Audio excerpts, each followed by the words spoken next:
चलिए आज थोड़ा टाइम में पीछे चलते हैं। 90 के दशक के भारत में एक ऐसा दौर जो शायद हम में से कई लोगों के लिए बहुत ही सादगी और अपनेपन से भरा था। आज हम स्लाइड्स के जरिए एक आम से भारतीय घर में एक पूरा दिन गुजारेंगे, सुबह से लेकर रात तक। तो शुरू करें यादों का ये सफर। जरा उस सुबह के बारे में सोचिए। कोई मोबाइल का तेज अलार्म नहीं बज रहा, बल्कि रेडियो पर विविध भारती की वो जानी पहचानी धुन गूंज रही है। ये सिर्फ एक रेडियो स्टेशन नहीं था, सच कहूं तो ये उस पूरे दौर की धड़कन थी। दिन की शुरुआत कितनी धीमी और सुकून भरी होती थी, और यही आवाज उस सुबह का पूरा माहौल बना देती थी। तो पहला सेक्शन है 90s के दशक की सुबह। रेडियो की वो प्यारी सी धुन, होमवर्क का थोड़ा सा टेंशन, और हाँ, गर्मा गर्म समोसों का इंतजार।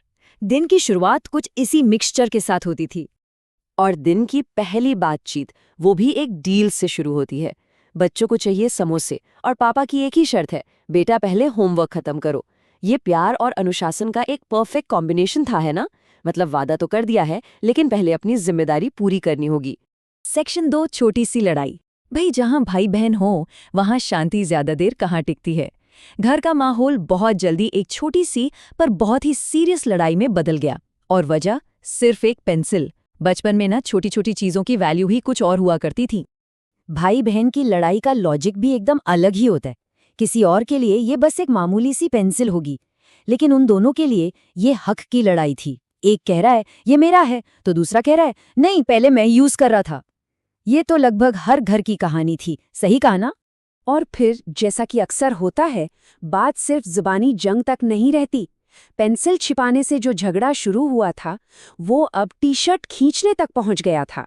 ये वो मासूम सा गुस्सा था जो था तो बस कुछ पलों का, लेकिन उस एक पल में दुनिया का सबसे गंभीर मसला लग रहा था।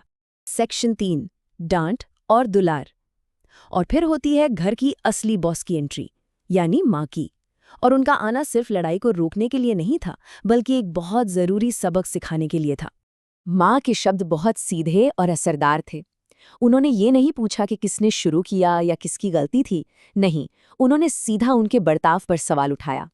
उनका फोकस इस बात पर था कि क्या सही है और क्या गलत। ये सिर्फ डांट नहीं थी, ये वैल्यूज का एक लेसन था। माँ ने उन्हें लड़ाई के असली नतीजों के बारे में समझाया कि देखो, मुद्दा ये नहीं है कि कौन जीता या कौन हारा। मुद्दा ये है कि इस धक्का मुक्की में किसी को चोट लग सकती थी। कितना सरल लेकिन कितना गहरा सबक था ये। अपने एक्शन के नतीजों के बारे में हमेशा सोचो। लेकिन डांट के बाद घर में सन्नाटा ज्यादा देर नहीं रहा। एक बार जब सबक सिखा दिया तो माँ का गुस्सा प्यार में बदल गया। उन्होंने समझाया कि देखो, शरारत करोगे तो डांट तो पड़ेगी, लेकिन इसका मतलब ये नहीं कि प्यार कम हो गया। शायद यही उस दौर की पेरेंटिंग की सबसे बड़ी खूबसूरती थी। और उस जमाने में सुलह भी कितनी मीठी होती थी। माँ ने बच्चों को पैसे दिए कि जाओ दुकान से कुछ ले आओ, और उनकी पसंद क्या थी? किस्मी बार। मतलब एक छोटी सी टॉफी या चॉकलेट घर में शांति वापस लाने के लिए काफी थी। सेक्शन 4, एकजुट परिवार। तो दिन का वो झगड़ा अब पुरानी बात हो चुकी थी। अब शाम का समय था, वो समय जब पूरा परिवार एक साथ आता था, एक छत के नीचे। और लीजिए, पापा का वादा पूरा हुआ। गर्मा गर्म समोसे आ चुके थे और पूरा परिवार चाय के साथ उसका मजा ले रहा था। ये बस एक छोटा सा पल था, लेकिन इसमें कितनी सारी खुशी और अपनापन भरा था। एक मामूली सा नाश्ता पूरे परिवार को एक साथ ले आया था। रात के खाने का टाइम हुआ और एक और बहुत आम सी बात हुई। लाइट चली गई, लेकिन कोई पैनिक नहीं हुआ, कोई परेशान नहीं हुआ, क्योंकि अरे ये तो रोज की बात थी। फौरन मोमबत्तियां जलाई गईं, और ये जो रुकावट थी ना, ये भी परिवार के लिए एक साथ वक्त बिताने का एक और मौका बन गई। और ये पूरी कहानी हमें एक बहुत बड़े सवाल पर लाकर छोड़ देती है।